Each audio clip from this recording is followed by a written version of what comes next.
హిందీలో నహీతో అంటే తెలుగులో లేకపోతే అని అర్థం వస్తుంది.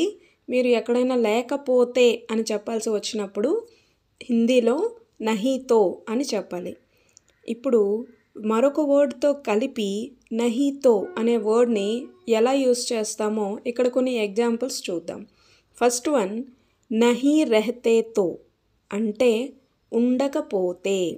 రెహనా అంటే ఉండటం, నహీ రెహతేతో అంటే ఉండకపోతే. నెక్స్ట్ వర్డ్ నహీ కర్తేతో అంటే చెయ్యకపోతే.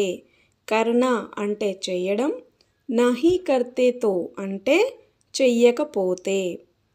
నెక్స్ట్ వర్డ్ నహీ ఆతేతో అంటే రాకపోతే. ఆనా అంటే రావడం, నహీ ఆతేతో అంటే రాకపోతే. నెక్స్ట్ వన్, హిందీలో నహీ ఖేల్తేతో అంటే ఆడకపోతే. ఖేల్నా అంటే ఆడటం, నహీ ఖేల్తేతో అంటే ఆడకపోతే. నహీ దేఖ్తేతో అంటే చూడకపోతే. దేఖ్నా అంటే చూడటం, నహీ దేఖ్తేతో అంటే చూడకపోతే. హిందీలో నహీ పీతేతో అంటే తాగకపోతే.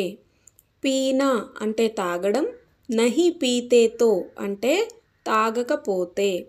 నెక్స్ట్ వన్ నహీ సున్తేతో అంటే వినకపోతే. సున్నా అంటే వినడం, నహీ సున్తేతో అంటే వినకపోతే. నహీ ఖాతేతో అంటే తినకపోతే. ఖానా అంటే తినడం, నహీ ఖాతేతో అంటే తినకపోతే. నహీ లేతేతో అంటే తీసుకోకపోతే. లేనా అంటే తీసుకోవడం, నహీ లేతేతో అంటే తీసుకోకపోతే. నహీ బైఠతేతో అంటే కూర్చోకపోతే. బైఠనా అంటే కూర్చోవడం, నహీ బైఠతేతో అంటే కూర్చోకపోతే. నెక్స్ట్ వన్ నహీ పढ़తేతో అంటే చదవకపోతే. పढ़నా అంటే చదవడం, నహీ పढ़తేతో అంటే చదవకపోతే. Thank you. Please like, share and subscribe.